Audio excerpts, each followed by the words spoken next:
Votre attention s'il vous plaît. Cet élément est en français. Contactez-nous pour savoir s'il est aussi disponible en la langue de votre préférence. Veuillez aussi noter qu'il est en audio uniquement, dépourvu de ce fait d'image originaire.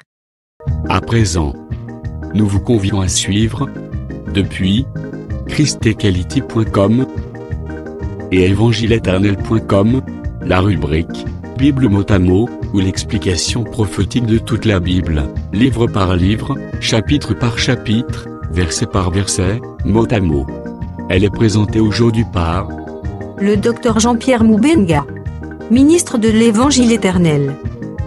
Tous les enseignements du Dr Jean-Pierre Moubenga sont disponibles sur christequality.com/jpmoubenga.html. Bonne édification au nom de notre commun Seigneur et Dieu Jésus-Christ. Amen. Bon, que le Seigneur soit loué. Nous allons, il est question de parler sur, de dire quelque chose sur le 5e sceau, et puis quelque chose sur le 6e sceau. 6e par rapport à une problématique qui a été posée autour des figues vertes dont il est question là. Mais le besoin est qu'il fallait frôler d'abord le 5e sceau. On peut considérer le 5e sceau.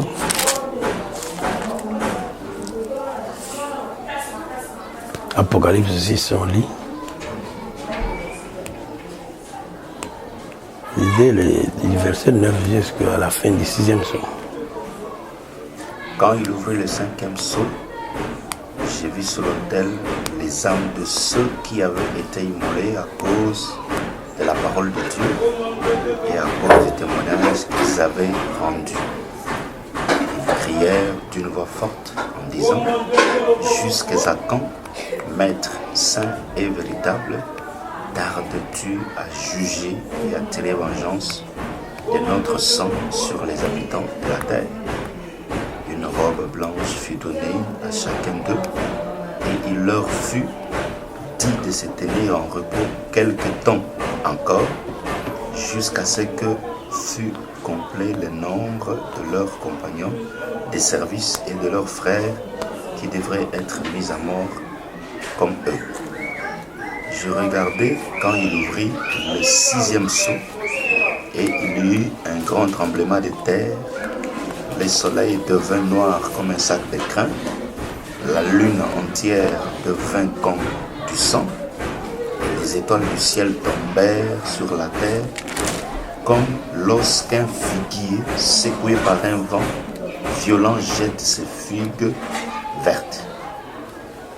Le ciel se retira comme un livre qu'on roule, et toutes les montagnes et les îles furent remuées de leur place. Le roi de la terre, les grands chefs militaires, les riches, les puissants, tous les esclaves et les hommes libres se cachèrent dans les cavernes et dans les rochers des montagnes. Et ils disaient aux montagnes et aux rochers: tombez sur nous et cachez-nous devant la face de celui qui est assis sur le trône et devant la colère de l'agneau, car le grand jour de sa colère est venu, et qui peut subsister. Ok. Le Seigneur étant avec nous, nous disons que l'ouverture des sceaux a aussi un temps. C'est-à-dire les déclarations qui sont dans l'ouverture des sceaux. Que ce soit le premier sceau. J'ai regardé. Il y a un temps où cela s'est fait. Mais il y a aussi le temps de l'accomplissement. De toutes choses. Il y a le temps également de l'accomplissement de toutes choses. Mais il y a le temps où les choses s'ouvraient. Les choses s'ouvraient, mais chaque chose devait s'accomplir à un temps précis. Il ne faut pas confondre les temps de l'ouverture des sceaux d'avec les temps ou le temps de l'accomplissement de chaque sceau. Le temps de l'ouverture des sceaux, c'est un même temps. Mais c'est quel temps? C'est le temps où Jésus mourait. Donc, l'ouverture des sceaux, l'ouverture du livre, c'est la déchirure de Jésus. Parce que Jésus lui-même, c'est tout un livre. En tant que ciel, parce que Jésus était le ciel, il était aussi la terre. En tant que ciel, c'est un livre. C'est Apocalypse 6 ici qui le dit. Le 6e sceau le dit. Que le ciel s'éroula comme un livre. Donc, lorsqu'on parle du ciel ou des cieux, c'est aussi un livre. Des cieux, ce sont des livres. Donc, Jésus, c'est tout un livre. Et étant un livre, il a passé 2 temps. Le temps où le livre était fermé et le temps où le livre devait être ouvert.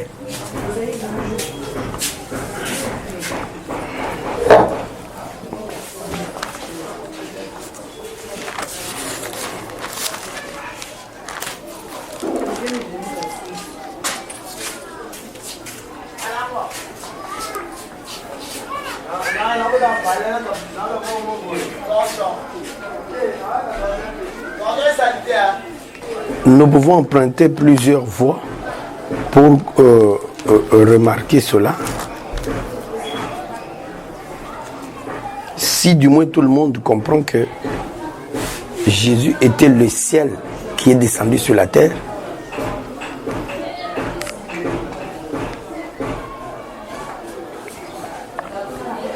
on les voit même avec les mages. Les mages voyaient les étoiles au ciel, loin d'eux. Mais lorsqu'ils ont vu le petit enfant, l'étoile avait disparu. C'est une manière de dire que ce que vous voyez de loin là, ça s'est abaissé. C'est comme ça que l'Écriture dit, le temps ici n'est plus le temps de dire que qui montera pour nous, qui descendra. Parce que la parole est près de toi. C'est Emmanuel. Donc Jésus en tant que parole, il est aussi esprit. Donc il est aussi ciel. Or, Luc chapitre 10 dit, réjouissez-vous de ce que vos noms sont écrits dans le livre. Et plutôt, vos noms sont écrits au ciel ou dans les cieux.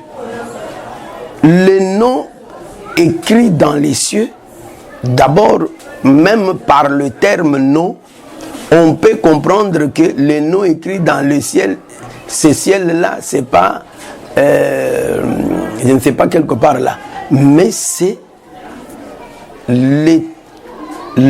d'abord les noms eux-mêmes, ce sont des noms qui sont esprits, qui sont les identités des hommes. Selon que 2 Samuel 25 dit que son nom, lorsqu'il parlait de Nabal, il dit son nom, du moins lui Nabal est comme son nom. Le nom de quelqu'un, c'est ce que la personne est. Or, nous reconnaissons que la personne,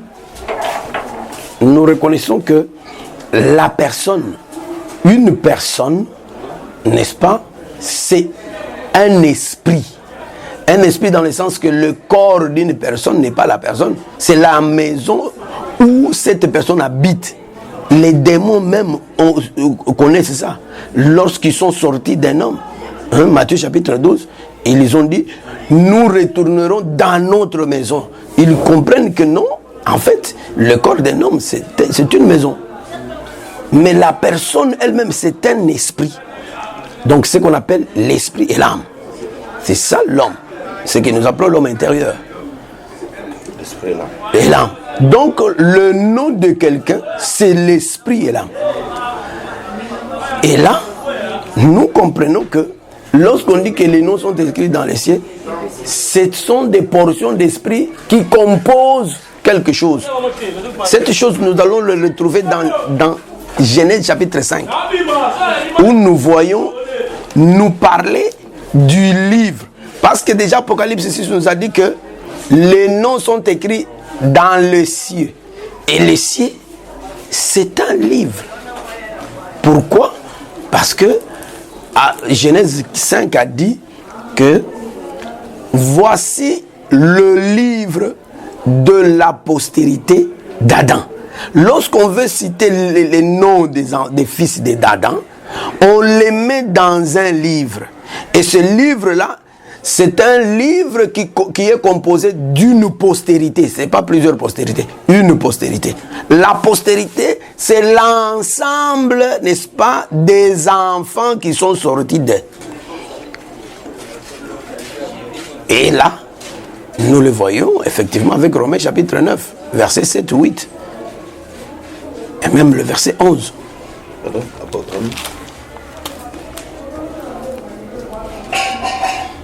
Donc lorsqu'on dit réjouissez-vous parce que vos noms sont écrits dans les cieux, dans les cieux là, c'est un livre. C'est un livre d'après Apocalypse chapitre 6, verset 14. Dans les livres attention. Oui. Nos noms c'est écrit dans les livres attention. Oui. Nos noms se trouvent dans ce livre-là. Et ce nom, je voulais d'abord signifier que ce nom-là qui sont dans ce livre-là, ce ne sont pas les noms que nos pères nous ont donnés sur la terre. Hein?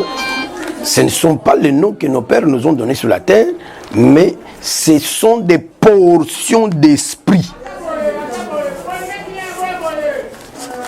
J'ai parlé d'Apocalypse chapitre 6.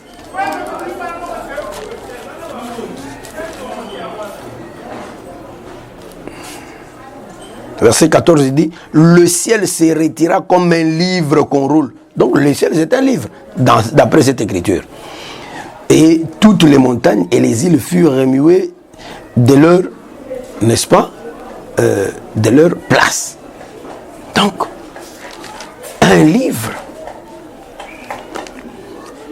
Donc, quand on dit, nos noms sont écrits dans le ciel, c'est dans un livre. Cependant, Genèse 5, 1.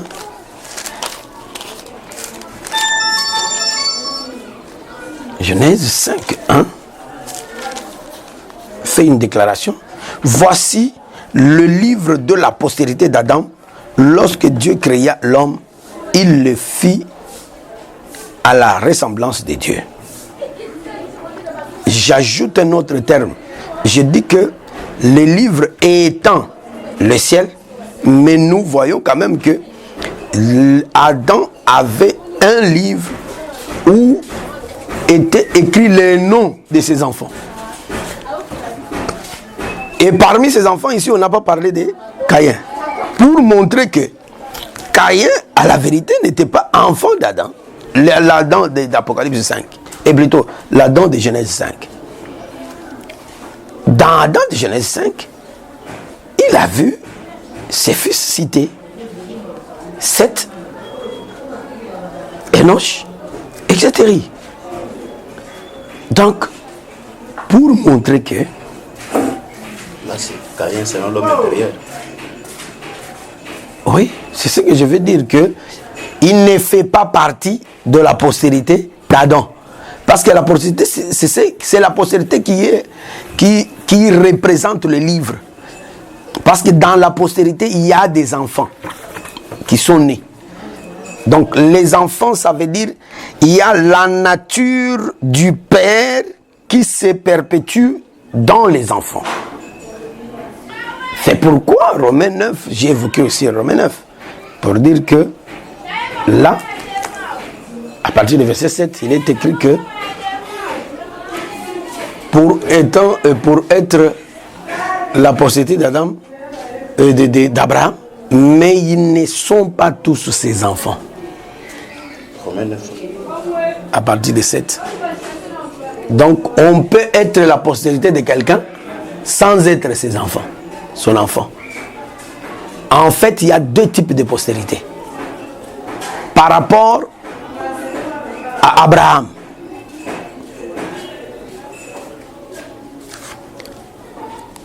il y a la postérité qui est composée des enfants d'Abraham, c'est-à-dire des gens qui portent le nom d'Abraham. Porter le nom d'Abraham, c'est porter l'esprit d'Abraham, c'est-à-dire porter la nature d'Abraham. C'est là où on peut dire on est enfant d'Abraham. Mais on peut être postérité d'Abraham sans être ses enfants, selon l'écriture de Romains chapitre 9 verset 7. Et lorsqu'on est postérité d'Abraham sans être ses enfants, c'est qu'on laisse seulement de la chair. C'est exactement ce que Adam a vécu avec Caïn. Caïn était postérité d'Adam, mais sans être son fils. Sans être son fils ou sans être son enfant. C'est pourquoi on n'a pas cité parmi les enfants d'Adam. En d'autres termes, il ne portait pas la nature d'Adam. Il ne portait pas le nom d'Adam. Il ne portait pas la nature d'Adam. Il était de l'extérieur. C'est ce que confirme d'abord cette écriture de Romains chapitre 9 lorsqu'il dit « Et bien qu'il soit la postérité d'Abraham, ils ne sont pas tous. » Donc il y a une partie de cette postérité d'Abraham qui est enfant, qui est composée des enfants d'Abraham, et une autre partie qui n'est pas composée des enfants d'Abraham. 9,7. C'est ce que j'ai répété ici plusieurs fois. Maintenant je le lis. Mais il est dit, en Isaac tu auras une postérité appelée de ton nom. C'est ce terme ici. Donc la partie de postérité d'Abraham qui est appelée du nom d'Abraham, ce sont les enfants d'Abraham.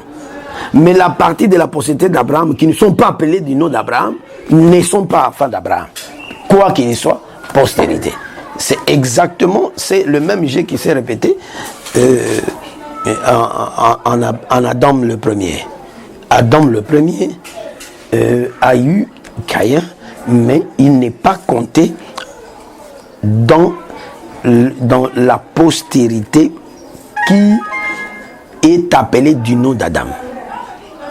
J'ai voulu seulement dire d'abord que le nom dont il est question là, ce n'est pas le nom, l'être comme ça, c'est l'esprit, c'est-à-dire la nature de l'esprit de quelqu'un. Et la nature de l'esprit de quelqu'un, c'est ça l'âme de quelqu'un.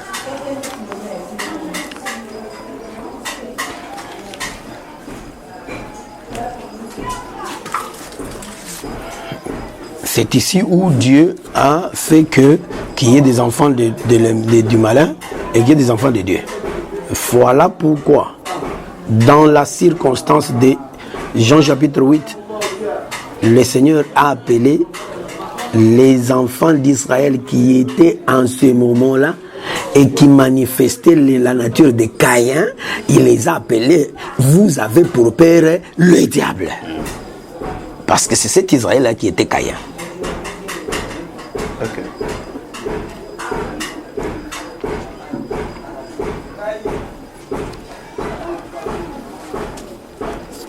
Alors, ça, c'est pour dire d'abord que le nom, c'est la portion d'esprit, spécialement, qui a l'identité d'une personne. Et maintenant,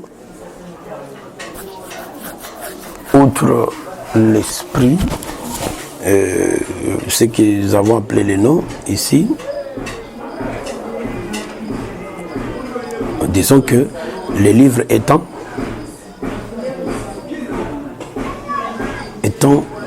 la représentation d'une postérité qui compose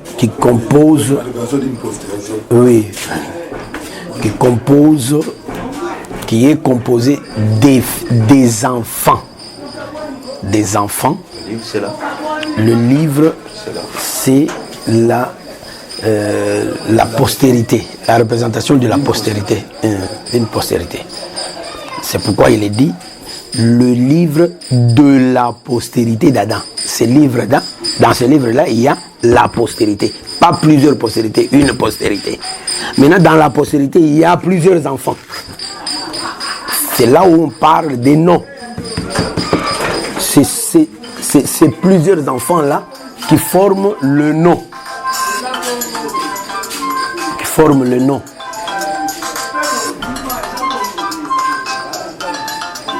Qui forment le nom.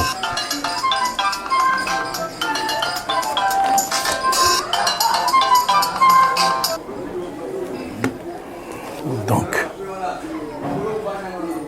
ce qui fait que je ne sais pas si c'est clair quand même. Alors, maintenant, nous disons que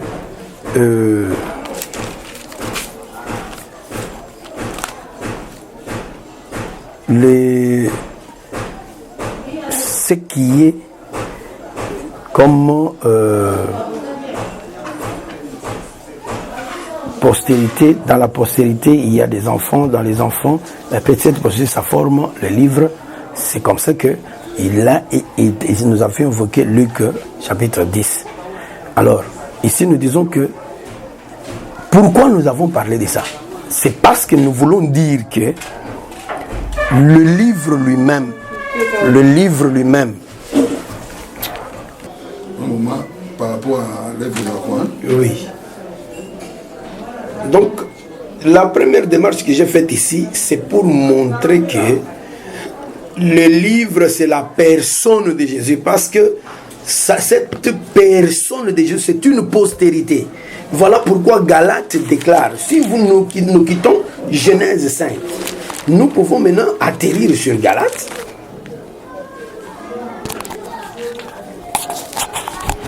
Donc, quittant Genèse 5, qui nous a fait montrer que livre égale postérité. C'est-à-dire, dans le livre, il est question d'une postérité. Un livre, une postérité. Et dans cette postérité, il y a des enfants. Bien que dans la postérité d'Adam, ou du moins dans la postérité d'Abraham, il y a une partie de la postérité qui n'est pas les enfants d'Abraham, qui ne portent pas le nom d'Abraham, mais une partie qui porte le nom d'Abraham. Et c'est cette partie ici que nous appelons le livre qui est dans le ciel. Le livre qui est dans le ciel. Ce livre-là, c'est une personne. Parce que c'est une postérité. C'est une postérité. Cette portion-là, c'est une postérité. Et cette postérité-là, c'est la postérité qui porte le nom d'Abraham. Ou la postérité qui porte le nom de Dieu. C'est-à-dire les enfants d'Abraham ou les enfants de Dieu lui-même. Et c'est là où nous disons que cette postérité-là, Galates confirme que c'est une personne. Donc, le livre, c'est une personne.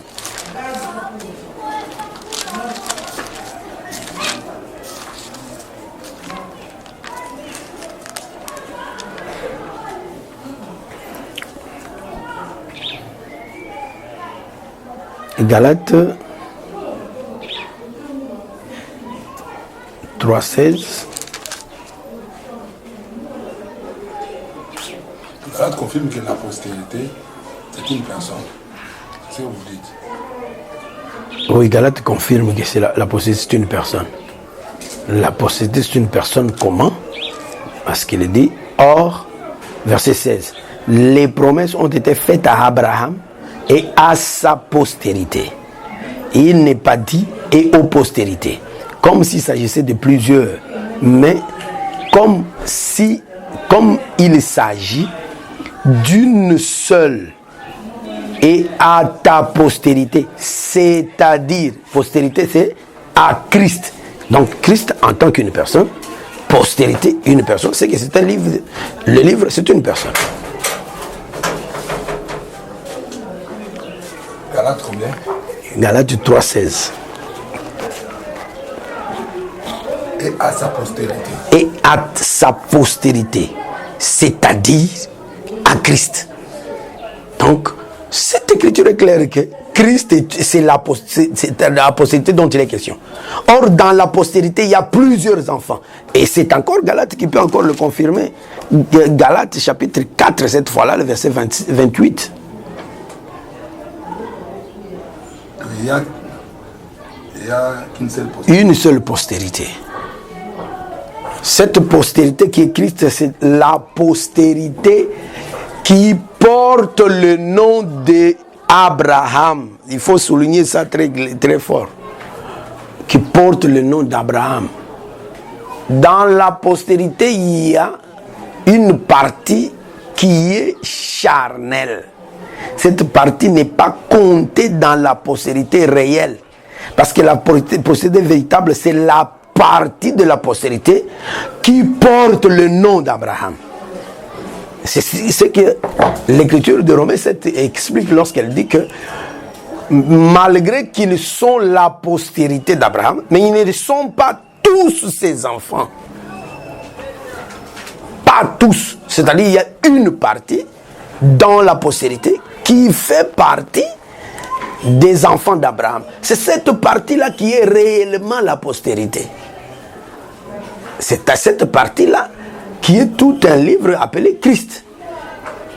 La postérité. La partie spirituelle. La partie spirituelle.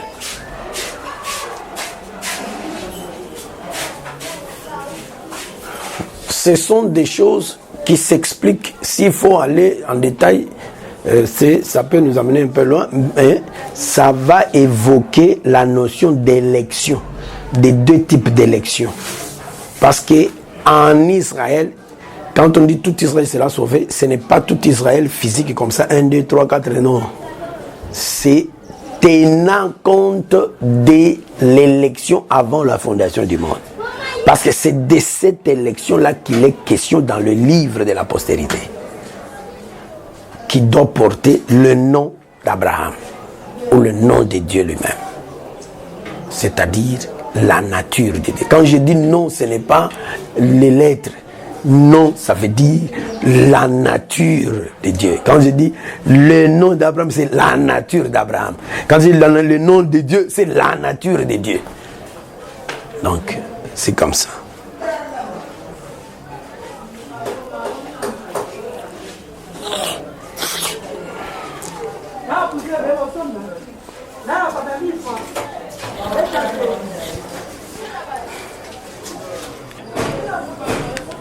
Le livre, il s'agit d'une personne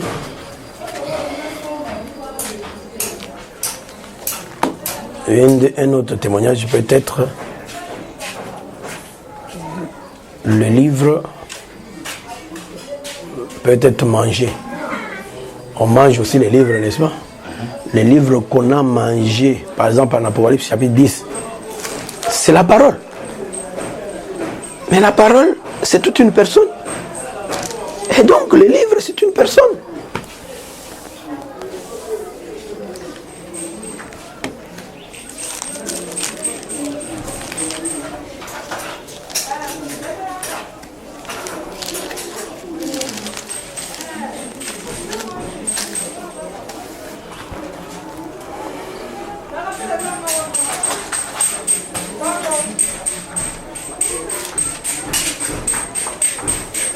J'ai pris le petit livre de la main, après chapitre 10 de l'ange, et je l'avalais. Et il fut dans ma bouche doux comme du miel. Et quand je l'eus avalé, mes entrailles furent remplies d'amertume. Vous voyez? Donc, cela, pour dire que c'est la parole qui est mangée ou qui peut être avalée. C'est pour dire que la parole elle-même fait aussi, n'est-ce pas, un livre. C'est une personne également. Et ayant compris comme cela, nous pouvons maintenant dire que lorsque le livre est fermé, c'est un temps. Et lorsque le livre est ouvert, c'est un autre temps. Et l'ouverture, c'est quoi? C'est la mort de Jésus. C'est pourquoi nous disons, les sceaux sont brisés par l'agneau. L'agneau qui était destiné à la mort. Et c'est par l'acte de la mort que les sceaux, alors tous les sceaux sont brisés. C'est pourquoi je dis, les temps d'ouverture des sceaux ou de brisement des sceaux, c'est au même moment que les sceaux sont brisés. Les temps d'ouverture des sceaux, c'est le même moment, c'est le même temps. Mais le temps de l'accomplissement de chaque sceau, ce sont des temps différents. Je peux prendre un témoin par rapport à Genèse combien? Et 4 ans.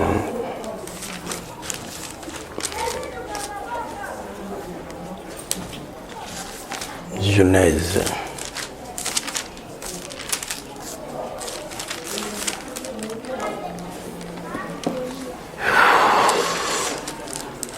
Lorsque Jacob arrive au puits, c'est Genèse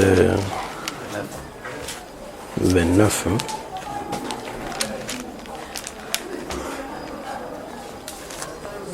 C'est Genèse 29. Et voici, je regardais, voici, il le regarda, et voici, il y avait un puits dans les champs. Et voici, il y avait dans les champs un puits. À côté, 3 troupeaux de brebis qui se reposaient. Un faux repos. Car c'était à ce puits qu'on abreuvait des troupeaux. Et la pierre sur l'ouverture du puits était grande. Cette pierre grande, c'est ça, les 7 sceaux.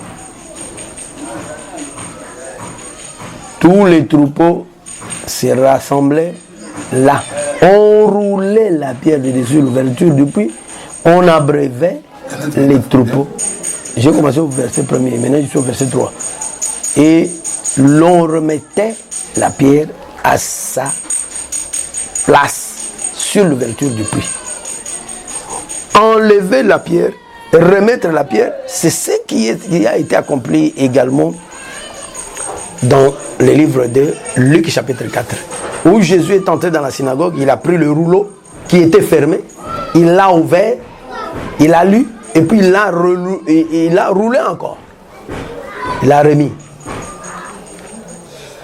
Donc la grande pierre là, c'est 7 sceaux. scellé de 7 sceaux. Voilà. Donc le puits, c'est le livre scellé de 7 sceaux. Le sceau, c'est la pierre. Maintenant, vous remarquerez que lorsque Jacob a brisé, il est venu comme agneau, et il a brisé les sceaux, et il les a brisés, il a enlevé la pierre. Maintenant, l'accomplissement, c'est quoi? Ce n'est pas tout le troupeau qui abreuvait au même instant. Il y avait, n'est-ce pas, chacun pouvait puiser à son tour pour pouvoir, n'est-ce pas, abreuver ces troupeaux. Donc, il y a un temps, donc La pierre, c'est les livres aussi. le puits, la pierre, c'est le seau. Ce sont les 7 sceaux. Une seule pierre, mais qui représente tous les 7 sceaux.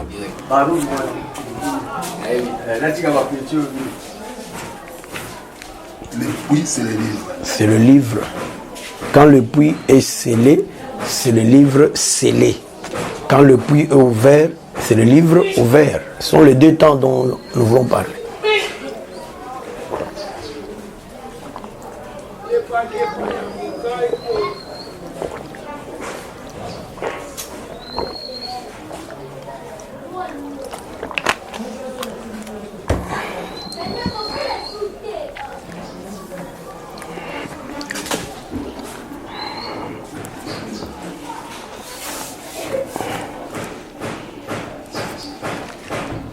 Donc je disais que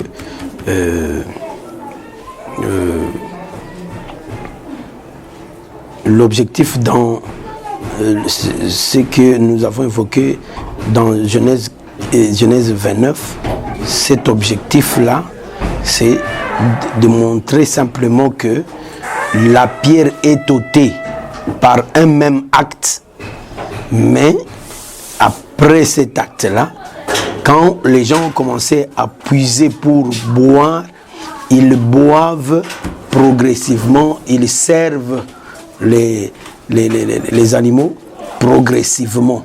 Ce qui montre que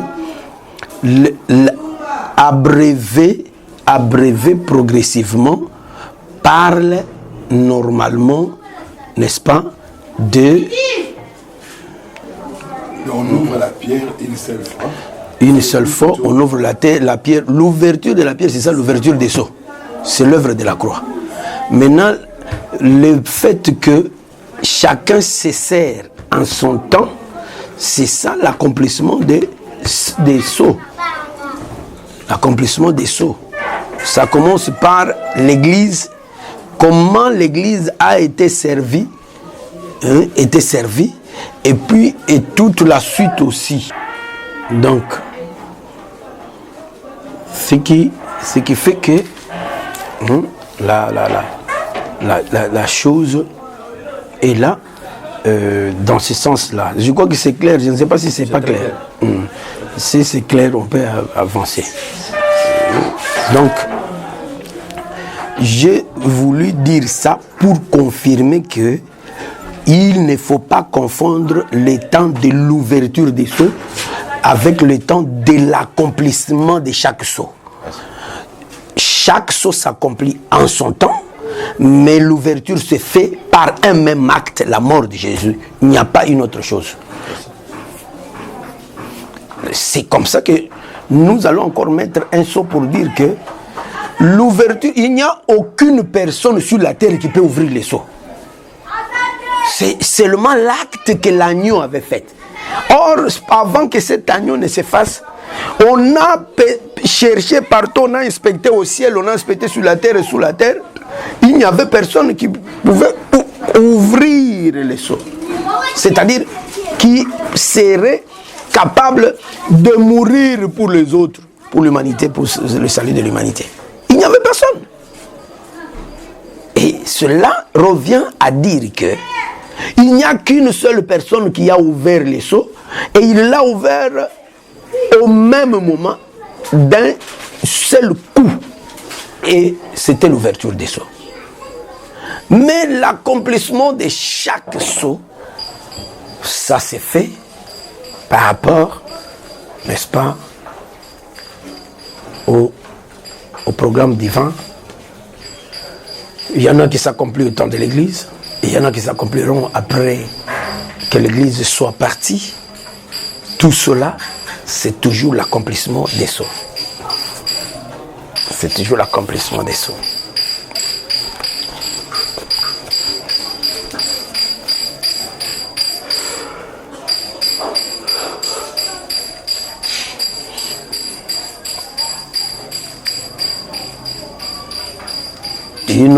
Un autre rappel à faire, c'est que nous ne pouvons pas oublier que chaque prophétie de l'Écriture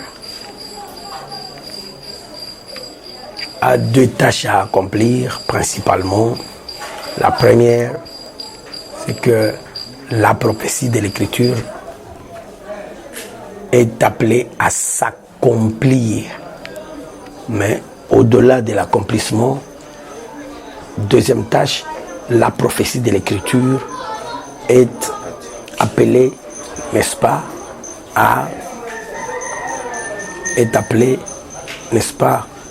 être interprétée.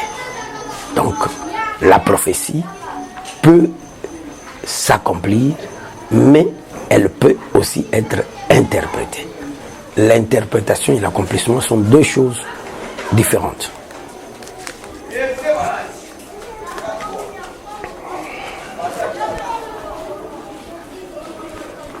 Cela nous permet d'entrer dans le vif de la matière.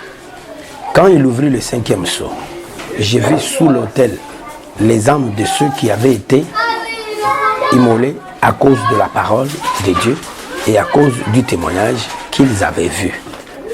Le témoin qui parle ici, c'est Jean.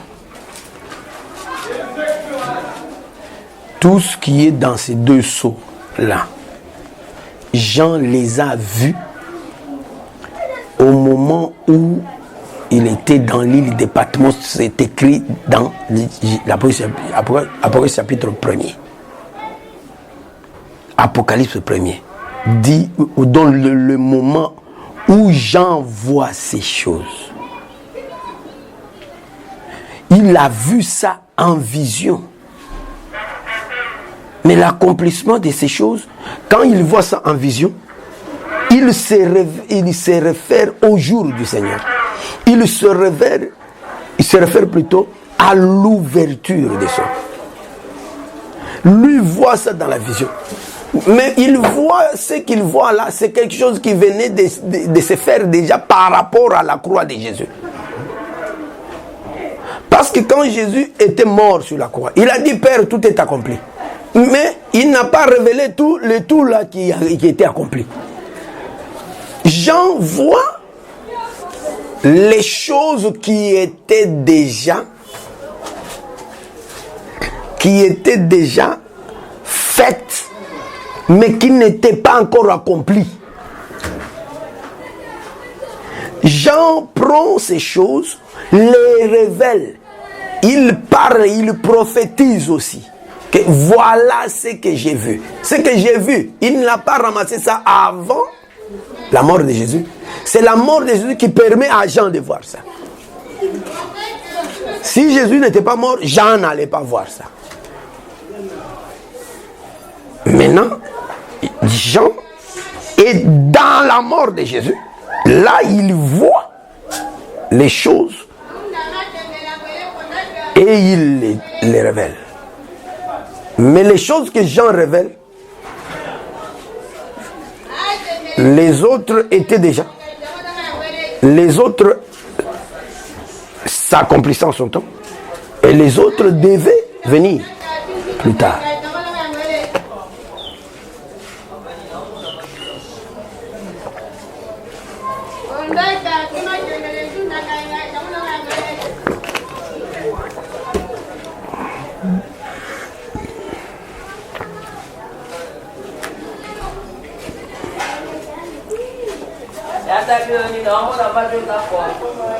Jean, lorsqu'il voyait ces choses, il était dans la mort de Jésus.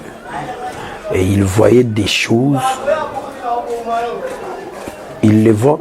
Parce que Jean prophétise, Jésus était déjà mort. Il est allé, il est parti, il a envoyé le Saint-Esprit. Et c'est là le premier siècle, au premier siècle là. Par rapport à l'histoire, c'était au premier siècle. Et quand Jean parle, il est dans un temps physique, mais il parle des choses qui, une partie, venait déjà de se passer. Parce qu'il a vu comment l'agneau brisé. Or, l'agneau brisé, c'est la mort de Jésus. Et la mort de Jésus était déjà passée. Lui-même, étant croyant, il était dans la mort. Et ce qui prouve ça, c'est aussi les déclarations de Paul lorsqu'il dit que notre évangile, c'est Christ crucifié. Donc si vous n'êtes pas à l'intérieur de la mort, vous n'avez rien à voir ni à dire. Or, dans l'évangile, on voit et on parle. On entend, on voit, on parle.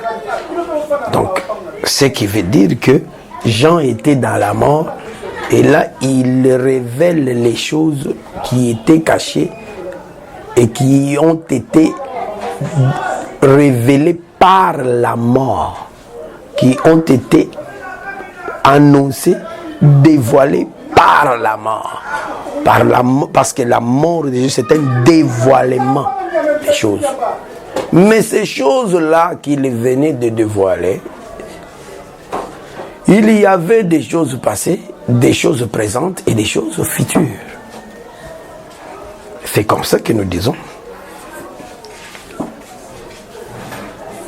Lorsqu'il ouvrit le 5e sceau, il y avait les âmes sous l'autel. Je ne sais pas, vous voulez que on parle de cette quelle manière? Parce que tous ces termes-là ont des profondeurs.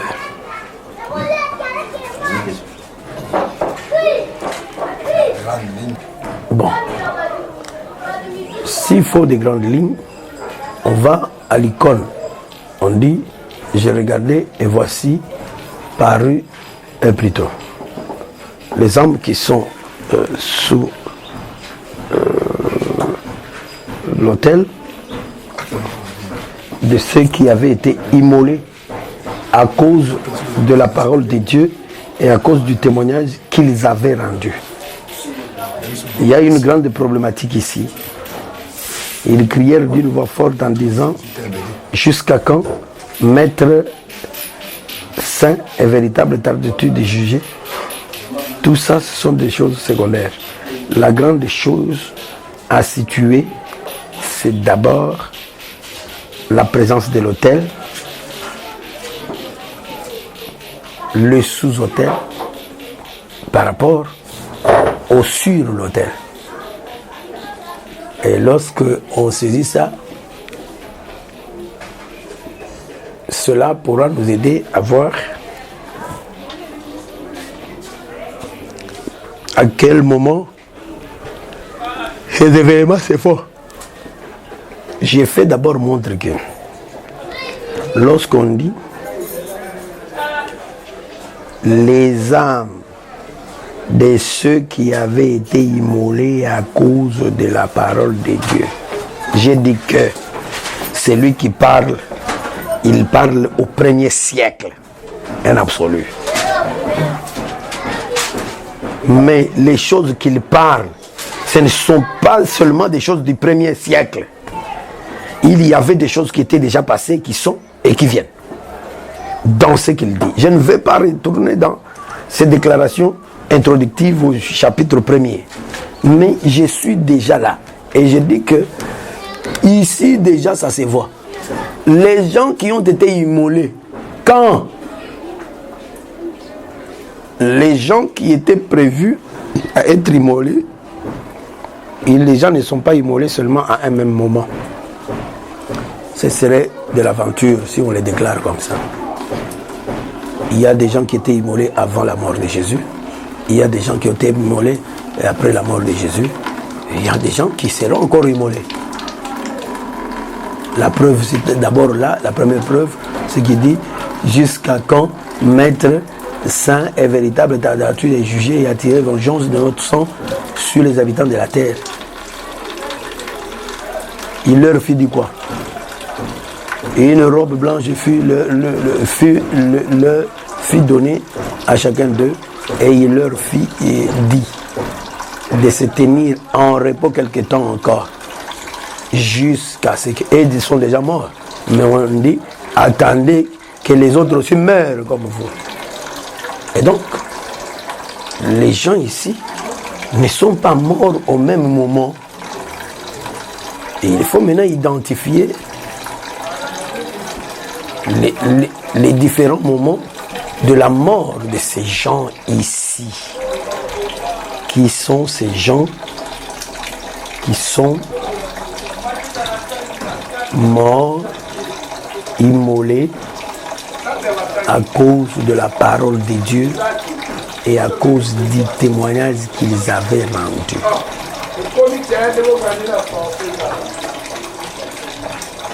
Vous avez dit, ils m'ont lâché ça à M. Soulavant, M. Nathan Jean Zaliona. Oui, c'est ce que je dis. Donc pour dire que s'il faut parler de ces âmes ici, on ne peut pas dire que ces âmes, il s'agit seulement de ce moment. Non. Je vous dispense peut-être de certains détails tels que parler vraiment de l'autel. Mais je vais parler du sous et du sur l'autel. Là, c'est parler de il faut chercher savoir quand est-ce que l'autel a commencé. L'autel commence parce que l'autel, c'est aussi le culte. Il y a toujours un temps où ça commence pour que les gens commencent à entrer là, sous l'autel. Alors, mais j'ai fait d'abord remarquer que les gens immolés ici, d'abord c'est une expression qui parle des martyrs. Qui parle des martyrs. Et les martyrs,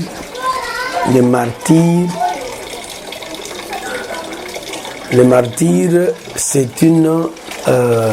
c'est-à-dire les gens qui meurent. Paul, plutôt Pierre, en a parlé en termes de l'Église. Il dit, réjouissez-vous si vous êtes outragés comme chrétiens. Il parle des gens de son temps. Mais cette histoire-là où les gens sont tués, sont persécutés à cause de Christ ou à cause de la parole de Dieu, ce n'est pas une histoire qui a commencé au temps de Christ Jésus. C'est une histoire qui avait ses ombres. Et là, nous notons que dès le ventre de Rebecca, on a vu cette histoire. On a vu que Ésaü était là et Jacob était là et les deux se battaient. Mais la révélation a montré que non, c'était Ésaü qui persécutait Jacob. De la même manière que nous avons vu Ismaël persécuter Isaac.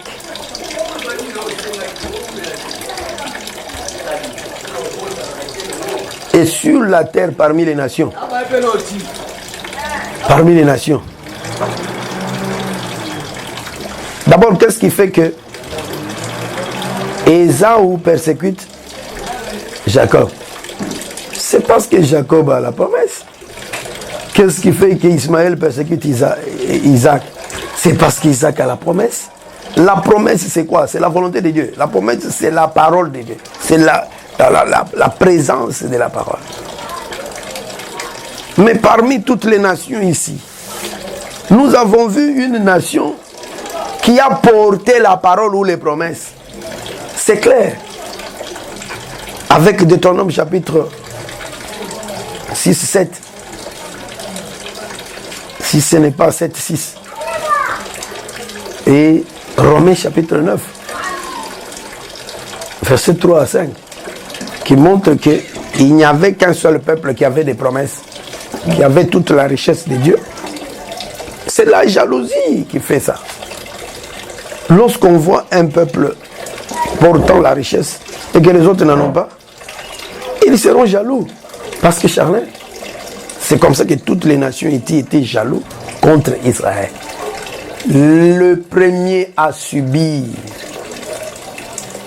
n'est-ce pas, la persécution, à être immolé, à subir le martyre, c'est Israël. C'est Israël qui porte cet étendard-là de martyr, cet étendard-là de souffrir pour Christ.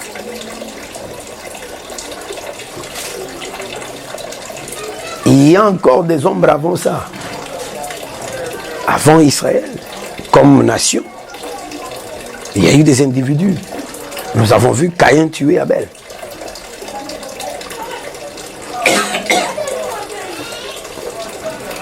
Mais lorsque nous avons eu Israël comme nation, nation que Jésus avait choisie à travers toutes les autres nations, il est venu s'investir là-dedans. Ça a suscité la jalousie de toute la terre. Et la tendance, c'est que anéantissons-les, effaçons-les. C'est ça le martyr. C'est ça, être immolé. Jésus explique ça. Jésus, c'est un agneau qui fut immolé. Mais lorsqu'il dit que vous aussi mourrez pour vos frères, Est-ce qu'on va nous prendre, nous immoler comme ça physiquement? Non. C'est une manière de parler seulement. Pour dire qu'il s'agit de la souffrance de Jésus. La souffrance pour la parole. La souffrance pour Jésus, c'est ça immoler. Être immolé. Et immoler ici, ce n'est pas vraiment prendre quelqu'un et lui couper la tête. Non. Parce que Jésus lui-même, on ne lui a pas coupé la tête comme ça. Oui, moi je n'ai pas vu qu'on a coupé la tête de Jésus. Non, on ne l'a pas immolé dans le sens de la compréhension des hommes. Mais il a été tué, il a souffert jusqu'à la mort. Et c'est ça, et être immolé. L'agneau qui fut immolé. Alors, la souffrance d'Israël par rapport à toutes les autres nations, à cause de la parole. Et ici, je prends Israël comme le serviteur de Dieu. C'est ça, être immolé. Donc, par rapport aux nations, la première personne qui doit prendre cette image ici, à part Jésus, c'est Israël.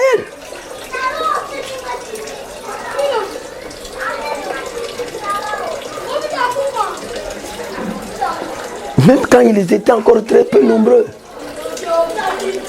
Et c'était encore un nombre à compter. Au bout du doigt. Le Seigneur a dit, ne faites pas du mal à mes prophètes. Les prophètes dont il est question, c'était toute la nation d'Israël, lorsqu'elle était encore embryonnaire.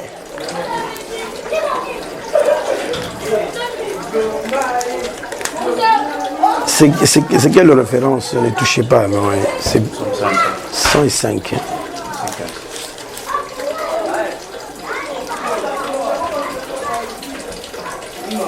Psaume 105, verset. C'est 15.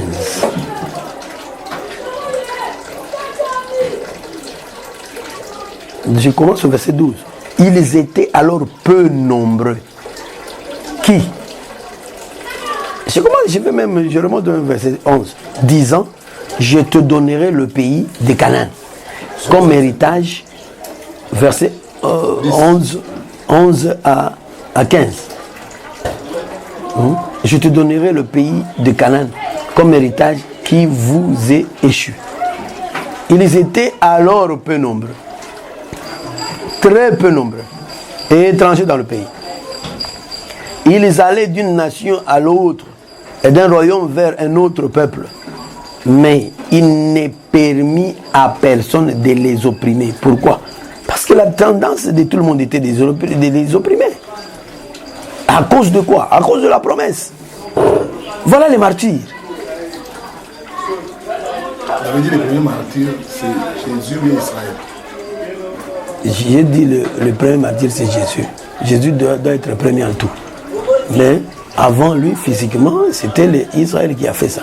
Il l'a fait en son nom. C'était l'image, et cet Israël était l'image de Christ.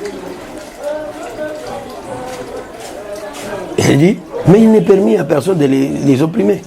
Et il châtia des rois à cause d'eux. C'est tout le plan des saluts. Il dit, ne touchez pas à mes rois et ne faites pas de mal à mes prophètes. Voilà. Ça c'est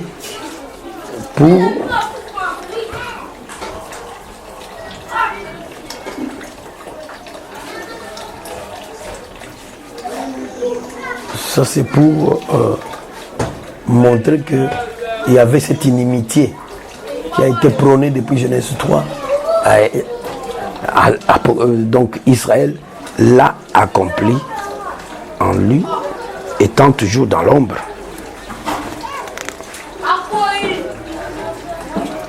Et on devait persécuter Israël à cause des promesses de Dieu, à cause de la parole, à cause du témoignage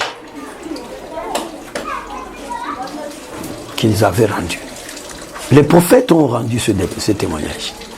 Si nous entrons dans le détail, nous découvrirons avec Romains 9 que nous venons d'évoquer que même quand on parle de ceux qui étaient des hommes qui étaient sous sous l'autel ici, ou bien les gens qui étaient immolés. Quand nous disons que c'est premièrement Israël, nous savons que d'après Romains 9, ce n'est pas tout Israël comme ça, compter 1, 2, 3, 4, 5, 6. Ce sont des enfants, des fils de la promesse. Allez, s'il vous plaît, au numéro suivant, pour retrouver la suite de ce message.